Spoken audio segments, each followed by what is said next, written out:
नमस्कार दोस्तों, हमेशा की तरह मैं आपके लिए वीकली करंट अफेयर्स के क्विज़ लेकर के आया हूं। ये 3 से 7 अगस्त 2020 तक की करंट अफेयर्स के महत्वपूर्ण प्रश्नों को संयोजित करते हुए टेस्ट हैं। आप इसको देखिए।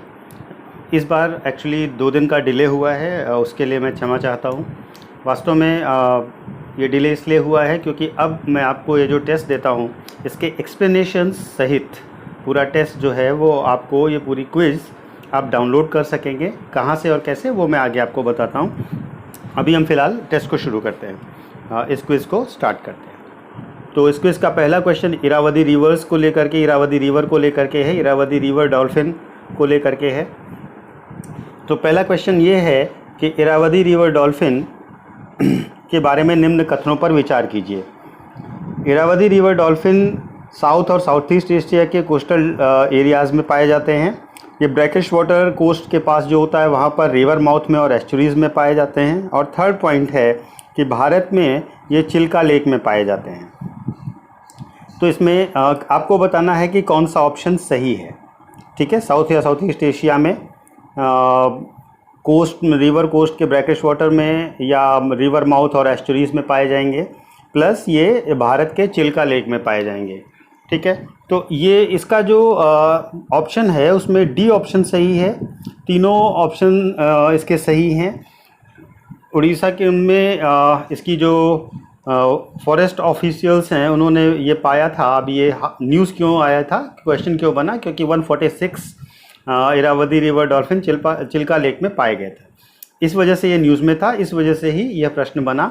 और आपको याद रखना है कि इरावदी रिवर डॉल्फिन जो हैं वो IUCN के रेड लिस्ट में पाए जा रहे हैं, ये आपको याद रखना है। चलिए आगे बढ़ते हैं, क्वेश्चन नंबर 2 पर आते हैं। क्वेश्चन नंबर 2 जो है वो हाउस अरेस्ट को लेकर के है।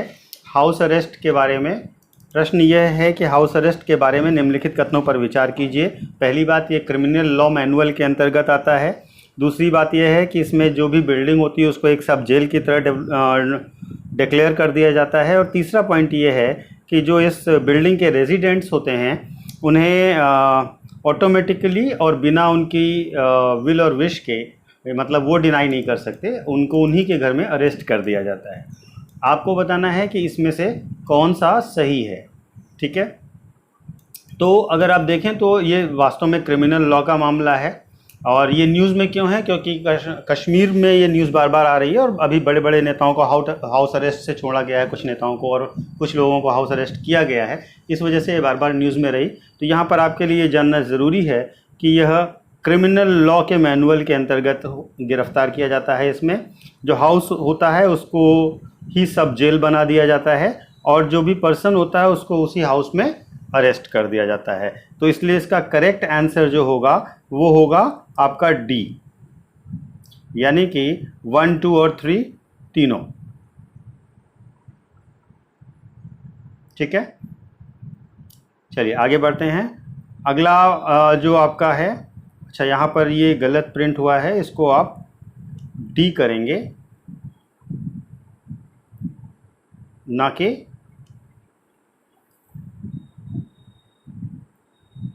ए। ठीक है, ये डी होगा, यहाँ पर ये गलत टाइप हो गया है। ठीक है, चलिए आगे बढ़ते हैं। क्वेश्चन नंबर 3 पर आते हैं। Question number 3, consider the following with respect to cheetah. Cheetah के बारे में आपको निम्न कथनों पर विचार करना है। चीता, शेर चीता आपने सुना होगा, वो चीता जानवर के बारे में बात हो रही है। तो India has both tiger and cheetah population in wild. दूसरा, cheetah are listed as vulnerable in IUCN red list of threatened species. ठीक है, तो भारत में जो स्थिति है उसमें आप अगर देखेंगे तो चीता जो है वो एक्सटिंक्ट हो चुका है, तो इसलिए भारत में चीता की पॉपुलेशन नहीं पाई जाती है। ठीक, तो सेकंड पॉइंट इसका सही है और फर्स्ट पॉइंट गलत है, इसलिए इसका सही आंसर होगा बी। ठीक है, इसका डिटेल एक्सप्लेनेशन भी आपको मिल जाएगा, आपको ये PDF फॉर्म में डाउनलोड करने के लिए मिलेगा। ठीक है, क्वेश्चन नंबर 4 पर आते हैं। Following statement with new consumer protection act 2019। The Act brings all kind of B2C online services irrespective of their size, all mobile app based services, all business running on social media platform, under इस purview.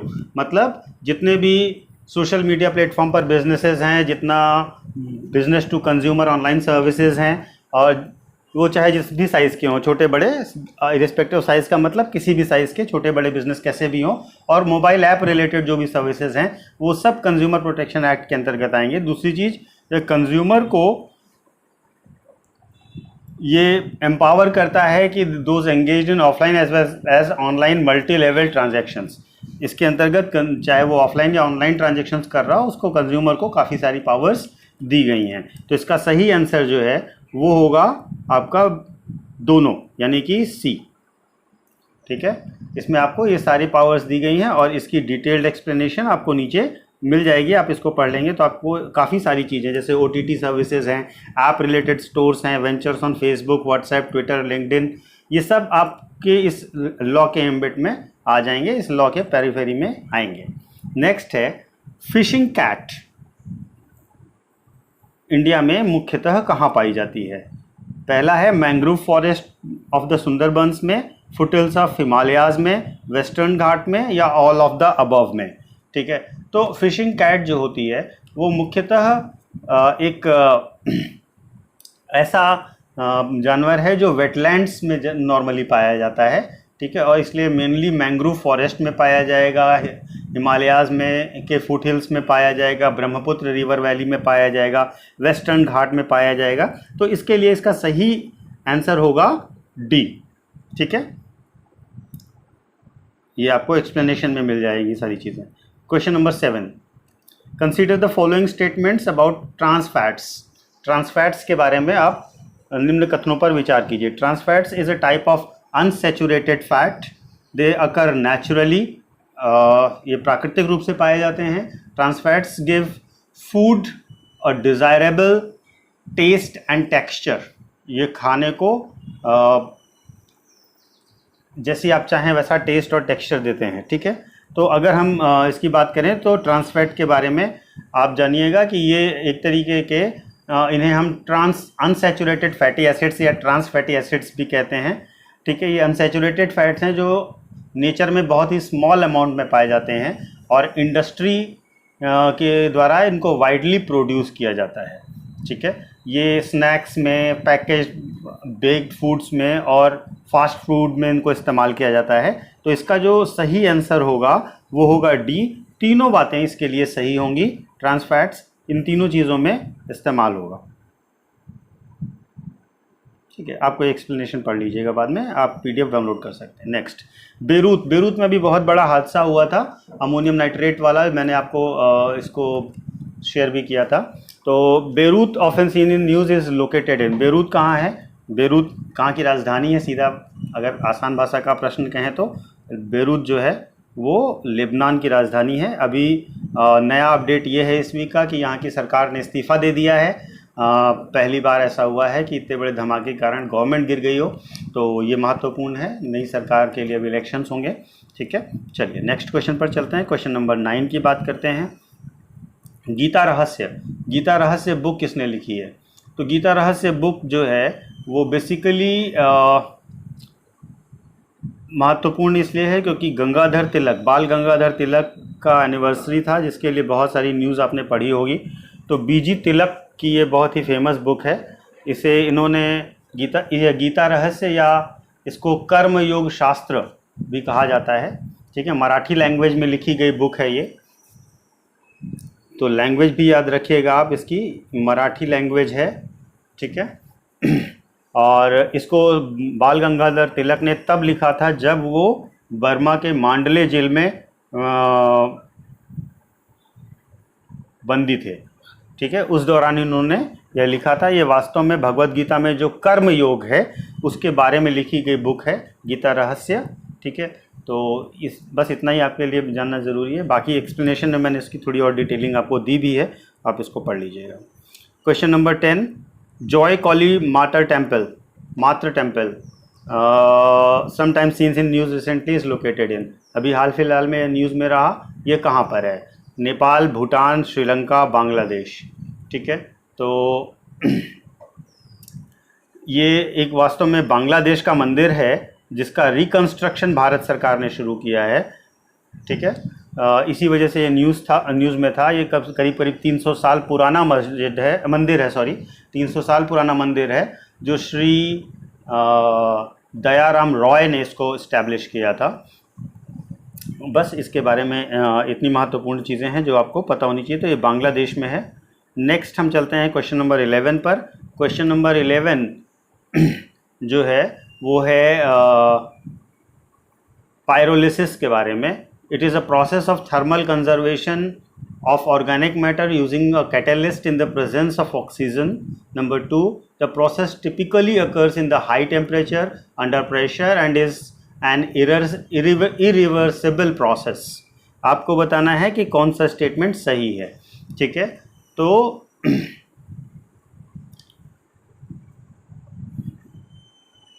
इसका जो सही answer है वो है B.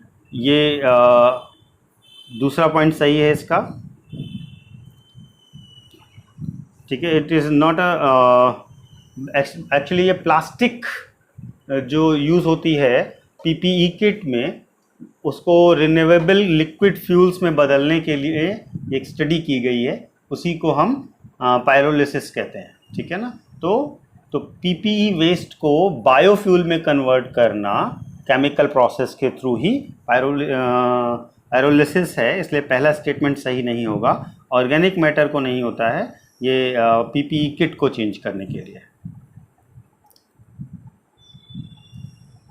Question number 12, consider the following statement with respect to genome sequencing.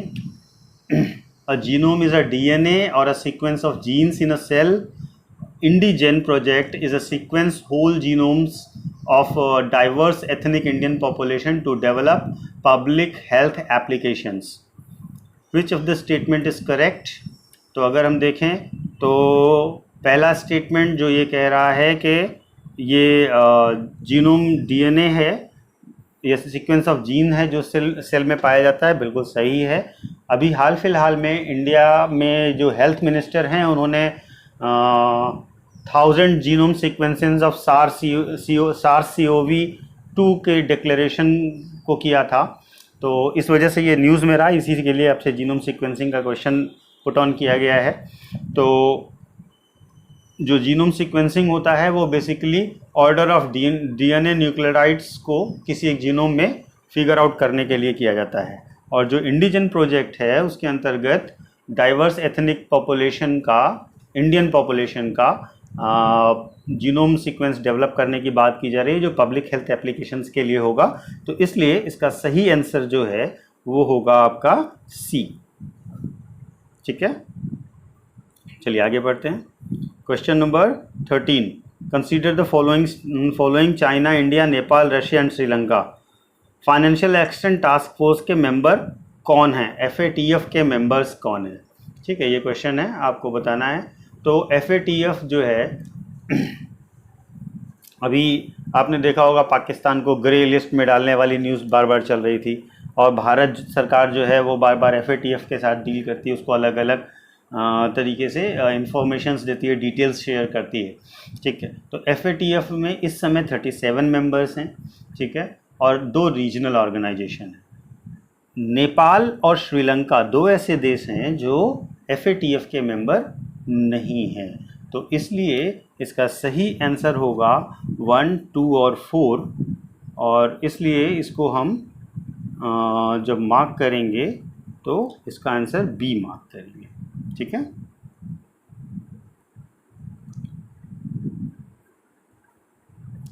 चलिए next है, consider the following statement with respect to cess. आप लोग अगर क्लास करते हैं तो मैंने सेस सरचार्ज इस पर लेकर के आपको कई बार आपसे डिस्कशन किया और होमवर्क भी दिया है, तो इसको ज़रा सा देखिए। Cess is a form of tax levied on over and above the base tax liability of a tax payer, यानी कि जो टैक्स पेयर की टैक्स लाइबिलिटी होती है उसके ऊपर लगाया जाता है और उससे ज़्यादा देना होता है, उसे हम टैक्स कहते हैं।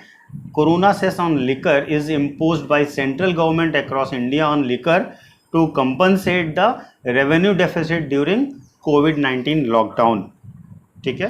ये आप समझ गए होंगे कि सेंट्रल गवर्नमेंट ने कोरोना सेस लगाया है लिकर पर, जो रेवेन्यू डेफिसिट हुआ उसको पूरा करने के लिए। तो अगर आप देखें तो सबसे इम्पॉर्टेंट चीज़ ये है कि लिकर और पेट्रोलियम दो ऐसी चीज़ें हैं जिन पर अभी भी स्टेट गवर्नमेंट का कंट्रोल है। आपने न्यूज़ अगर पढ़ी होगी तो दिल्ली में डबल किया गया था और बहुत सारी चीज़ें। तो बेसिकली क्या है, सेकंड स्टेटमेंट तो सही हो ही नहीं सकता है और फर्स्ट स्टेटमेंट ही सही है। ठीक है, it is basically tax over tax, उसे हम कहते हैं सेस। ठीक है,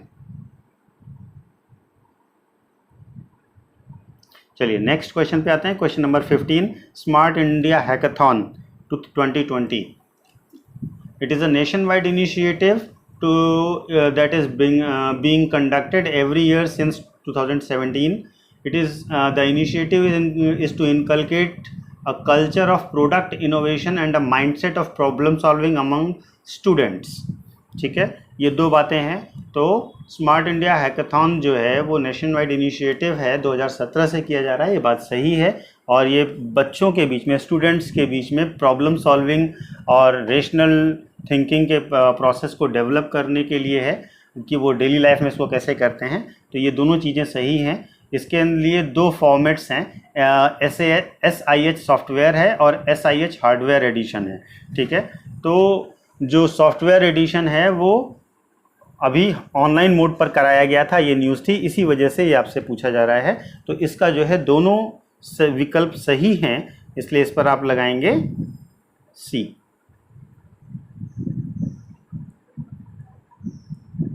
चलिए, अगाती आइलैंड अभी न्यूज़ में था, कहाँ पर लोकेटेड है? West Bengal, Lakshadweep, Andaman Nicobar and none of the above.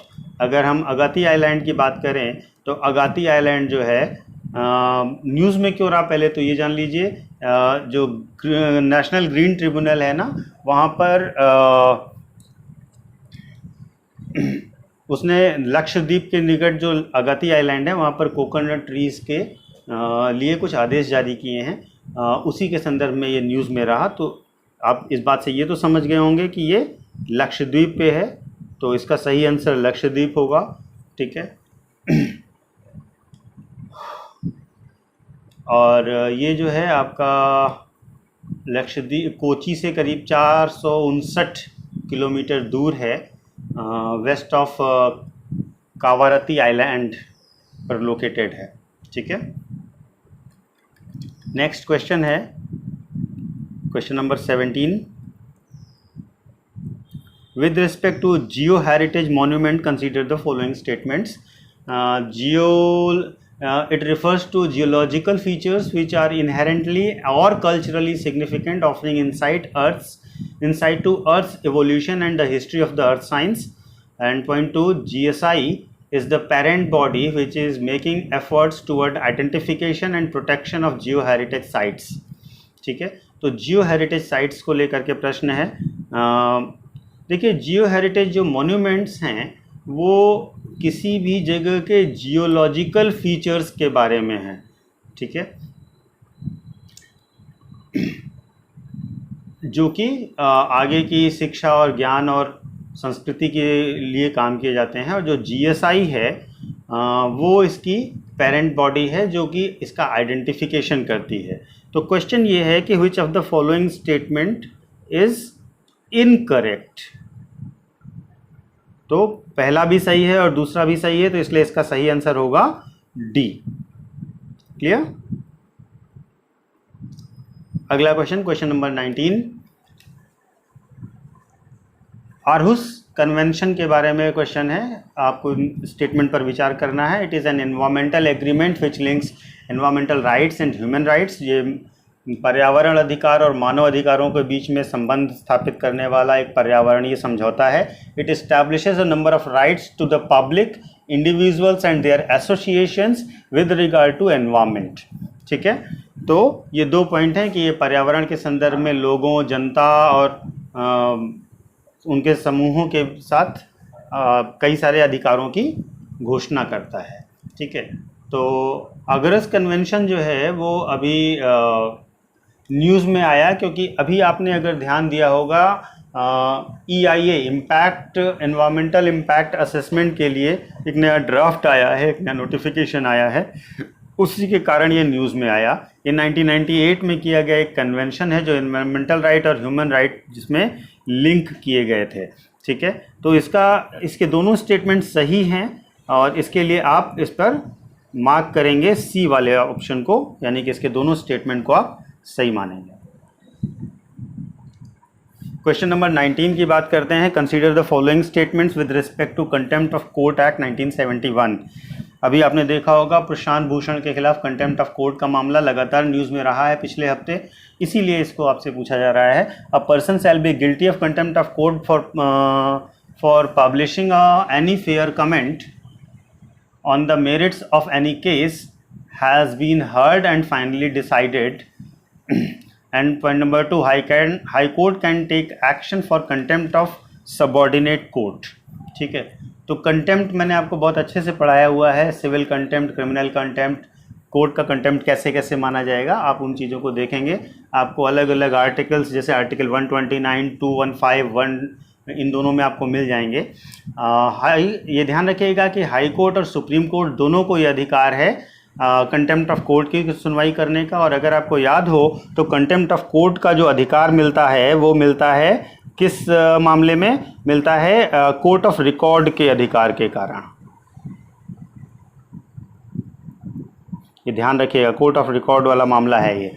ठीक है, इसी के अंतर्गत उसे कंटेम्प्ट ऑफ कोर्ट का भी अधिकार मिलता है। इसके दोनों स्टेटमेंट में आपको ये पता होना चाहिए कि कोई भी व्यक्ति जिसने कुछ भी ऐसा पब्लिश किया है जो कोर्ट के लिए अवमाननाजनक है तो वो क्रिमिनल कंटेम्प्ट के अंतर्गत वो कंटेम्प्ट ऑफ कोर्ट के अंतर्गत आ जाएगा। और लेकिन वो अगर उसने फेयर कमेंट पब्लिश किया है तो वो कंटेम्प्ट ऑफ कोर्ट में नहीं आएगा। तो इसलिए पहला स्टेटमेंट सही नहीं है, दूसरा स्टेटमेंट इसका सही है, इसलिए इसका सही आंसर होगा बी।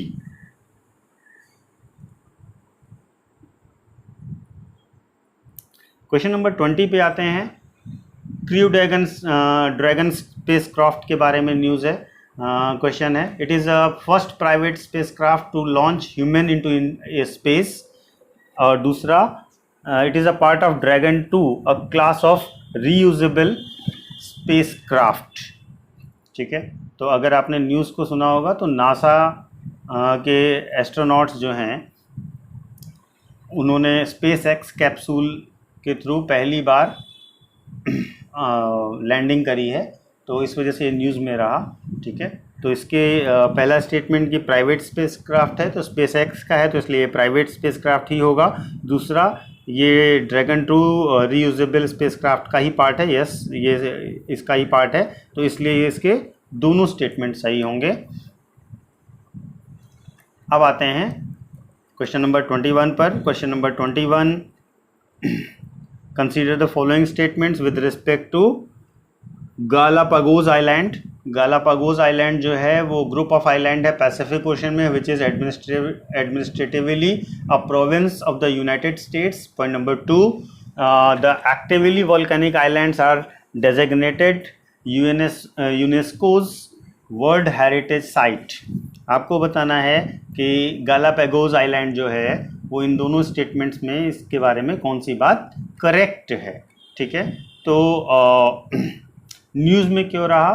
क्योंकि चाइना की अभी एक फ़िशिंग वेसल है जो कि गालापागोस आर्किपेलागो के पास देखी गई थी, इस वजह से न्यूज़ में रहा था। और बेसिकली ये इक्वाडोर के पास है और इक्वाडोर ने इसको लेकर के अपने कंसर्न्स शो किए थे, इस वजह से ये न्यूज़ में रहा। ठीक है, तो ये यूनाइटेड स्टेट्स के अंतर्गत नहीं आता है, ये ध्यान रखिएगा। ये इक्वाडोर का प्रोविंस है और इक्वाडोर ने ही चाइनीज़ वेसल्स के थ्रू अपना कंसर्न शो किया था, इस वजह से ये न्यूज़ में आया था। और ये वर्ल्ड हेरिटेज साइट तो है, तो इसलिए पहला स्टेटमेंट इसका गलत हो जाता है और दूसरा स्टेटमेंट सही हो जाता है, तो इसलिए इसका केवल बी सही होगा, पहला स्टेटमेंट गलत होगा। और पहले स्टेटमेंट में आपको ध्यान रखना है कि आप इसके लिए इक्वाडोर को नोट कर लेंगे। ठीक है, चलिए आगे बढ़ते हैं। Question number 22। क्वेश्चन नंबर 22 कह रहा है, which of the following is not a silent feature of Indian constitution. Absolute parliament sovereignty, federal system with unitary bias, guaranteeing social equality, the power of the parliament to supplement constitutional provisions by legislation। ये एक general question है और आपको बताना है कि भारत के constitution की कौन सी विशेषता नहीं है। तो अगर आपने थोड़ा सा भी कॉन्स्टिट्यूशन ठीक से पढ़ा है तो आपको ये पता होगा कि हमारे यहाँ सॉवरेनिटी किसी को भी, किसी भी इंस्टीट्यूशन को नहीं दी गई है। तो पहला पॉइंट गलत होगा। पार्लियामेंट्री सॉवरेनिटी ब्रिटिश कॉन्स्टिट्यूशन का फीचर तो हो सकता है लेकिन इंडियन कॉन्स्टिट्यूशन का फीचर नहीं है। क्वेश्चन नंबर 23, इनफैक्ट ये 22 प्रिंट हो गया है, वो क्वेश्चन पॉलिटी का आ गया था, इस वजह से उसको हम मिस कर सकते हैं। करंट वाले में वापस आते हैं। Consider the following statements regarding green India mission. Green India Mission is one of the 8 missions under National Action Plan on Climate Change NAPCC। तो पहला स्टेटमेंट है कि ये जो है आपका NAPCC के अंतर्गत आने वाला मिशन है। और दूसरा, it is aimed at protecting, restoring and enhancing India's diminishing forest cover by a combination of adaptation and mitigation resources. ठीक है। और पॉइंट नंबर 3 है, it aims to increase forest based livelihood incomes, green India mission. ठीक है। तो green India mission जो है वो बेसिकली जो national action plan for climate change है NAPCC का एक पार्ट ही है। इसके अंतर्गत 8 मिशंस लॉन्च किए गए थे, उनमें से एक मिशन यह भी है और 2014 फरवरी में इसको लॉन्च किया गया था। बाकी दोनों स्टेटमेंट्स भी सही हैं, तो इसका सही आंसर होगा डी। नेक्स्ट चलते हैं क्वेश्चन नंबर 23 पर। Consider the following statements regarding operation twist. Operation twist is when the central bank uses to proceed a sale of short term securities to buy long term government डेब्ट papers leading to easing of interest rate on a long term papers। दूसरा, it will make saving less desirable as it does not pay much interest। ठीक है। तो अगर हम देखें तो news में इसलिए रहा क्योंकि RBI ने अभी हाल फिलहाल में US स्टाइल में ऑपरेशन ट्विस्ट शुरू किया है, जो कि इंटरेस्ट रेट्स को कम करने का एक तरीका है। ठीक है। तो इंटरेस्ट रेट कम होंगे और ये बेसिकली शॉर्ट टर्म सिक्योरिटीज़ को लॉन्ग टर्म डेब्ट पेपर में चेंज करने का तरीका है। इससे जो रेट ऑफ इंटरेस्ट है वो कम हो जाते हैं मार्केट में। तो इसलिए इसका दोनों स्टेटमेंट सही होगा। ऑपरेशन ट्विस्ट याद रखिएगा, प्री के लिए एक अच्छा क्वेश्चन बनता है ये। अगला है Basel ban amendment, sometimes seen in news, is related with Basel ban amendment, banning fire crackers that releases dangerous toxins, global ban on single use plastic, regulation of banks, global waste dumping prohibition। ठीक है। तो 1995 में basal ban amendment हुआ था global waste dumping prohibition के लिए। ठीक है। तो ये इंटरनेशनल लॉ भी बन गया है अब बेसिकली जब से क्रोएशिया ने 2019 में इस पर साइन किया था। क्रोएशिया लास्ट मेंबर था जिसने इस पर साइन किया और ये ऑथेंटिकेट हो गया। तो ये जो है ग्लोबल वेस्ट डंपिंग प्रोहिबिशन के लिए है। बस ये ध्यान रखिएगा, बेसल बैन अमेंडमेंट, ये बेसल नॉर्म्स अलग हैं, ध्यान रखिएगा। क्वेश्चन नंबर 25 की बात करते हैं। Question number 25, which of the following islands of the Lakshadweep group is located near the Kochi, Kerala coast. ठीक है। मिनिकॉय, कावारती, अगाती और एंड्रॉट। ठीक है। तो आपको पता ना, कोची कोस्ट और कोची एयरपोर्ट अभी पिछले हफ्ते बहुत न्यूज़ में रहा, तो उससे रिलेटेड थोड़ा सा ट्विस्टेड है लेकिन उससे रिलेटेड है। तो इसका सही आंसर है डी, एंड्रॉट। ठीक है। बाकी कोची कोस्ट के बारे में मैं आपको डिटेल में दे दे रहा हूँ, आप उसको पढ़ लीजिएगा। नेक्स्ट क्वेश्चन पे चलते हैं। Question number 26। क्वेश्चन नंबर 26 कह रहा है, which of the following countries recently engaged in the quadrilateral dialogue to contain the COVID-19 pandemic, boost economic recovery and Belt and Road Initiative। ठीक है,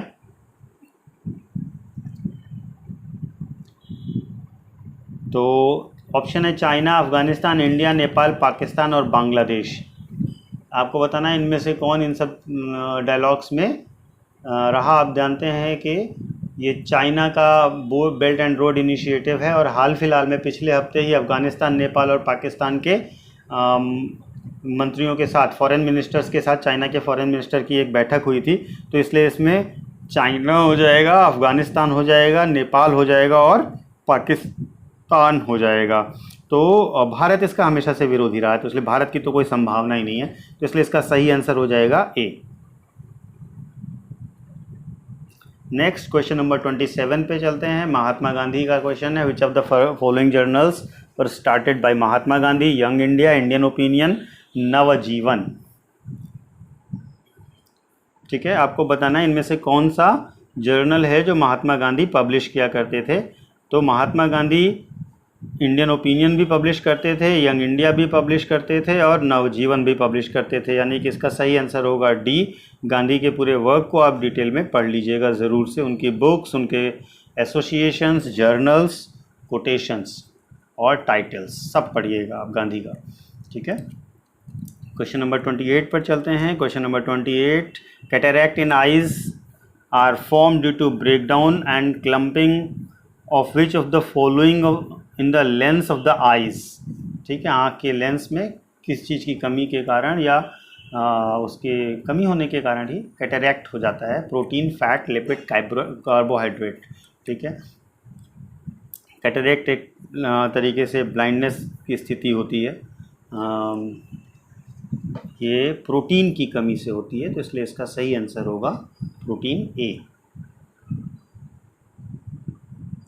क्वेश्चन नंबर 29, इन्फ्लेशन टारगेटिंग जो reserve bank ने शुरू करी है उसको लेकर के प्रश्न है। पहला, determining the targets of consumer price index is part of monetary policy committee of the RBI. MPC ये डिसाइड करती है सीपीआई का जो टारगेट है। दूसरा, inflation targets are set by RBI on annual basis. ठीक है, तो ध्यान रखिएगा, माइक्रो और मैक्रो इकोनॉमिक्स आप पढ़ रहे हैं, इन्फ्लेशन कंट्रोल करना तो गवर्नमेंट आरबीआई की मॉनेटरी पॉलिसी का पार्ट है, लेकिन इन्फ्लेशन टारगेट सेट करना गवर्नमेंट का पार्ट है, ना कि आरबीआई का। तो सेकंड स्टेटमेंट यहाँ पे गलत हो जाएगा। इन्फ्लेशन टारगेट्स आरबीआई तय नहीं कर सकती, वो गवर्नमेंट ऑफ इंडिया तय करेगी, तो इसलिए यहाँ पर पहला स्टेटमेंट गलत होगा, इसलिए और पहला स्टेटमेंट तो सही है। ठीक है, इन्फ्लेशन कम करने का काम करती है वो, लेकिन इन्फ्लेशन टारगेट वो डिसाइड नहीं करती। Question number 30, last question of the day. Question number 30 कह रहा है, which of the following mention personalities were associated with Bengal school of painting?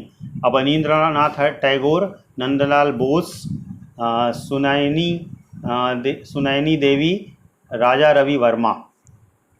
आपको बताना है कि बंगाल स्कूल ऑफ पेंटिंग से रिलेटेड कौन कौन थे। ठीक है, तो इसका सही आंसर है D 1, 2, 3। Raja Ravi Varma Bengal school of painting से रिलेटेड नहीं थे। ठीक है, बंगाल स्कूल ऑफ पेंटिंग जो है एक तरीके से रिवाइवलिस्ट स्कूल माना जाता है पेंटिंग का, modern movement of Indian art के अंतर्गत, ये ध्यान रखिएगा। बाकी ये सब इनके महत्वपूर्ण जो कंट्रीब्यूटर हैं वो हैं, इनमें आप बाकी भी इंक्लूड कर सकते हैं, जैसे हालदार थे, एक असित कुमार हालदार थे, मुकुल डे थे। ठीक है, इन सब का नाम भी आप इंक्लूड कर सकते हैं। बाकी इनके सिवा आपके लिए ज़्यादा ज़रूरी और कुछ नहीं है, बस इसको आप रिवाइज़ कर लीजिएगा। इसके जो करंट अफेयर्स का ये क्वेश्चन है, ये वेबसाइट पर हम अपलोड करेंगे, जिसका लिंक हम आपको डिस्क्रिप्शन में दे देंगे। वैसे आप prepareiascoaching.com पे जाएंगे तो वहाँ पर आपको डाउनलोड सेगमेंट मिलेगा। उस डाउनलोड सेगमेंट पर आप जा कर के इसी डेट को डालेंगे, वहाँ पे इस डेट पर आपको डॉक्यूमेंट मिल जाएगा। ठीक है, मैं आपको ये लिख देता हूँ, prepareiascoaching.com, ये डिस्क्रिप्शन में आपको मिल जाएगा, उसमें आप डाउनलोड में जाएंगे और वहाँ पर आप उसको डाउनलोड कर सकते हैं। ठीक है, तो ये पूरा question answers with detail description आपको वहाँ से मिल जाएगा। इसके सिवा अगर आपको कोई डाउट होता है तो आप कमेंट बॉक्स में कमेंट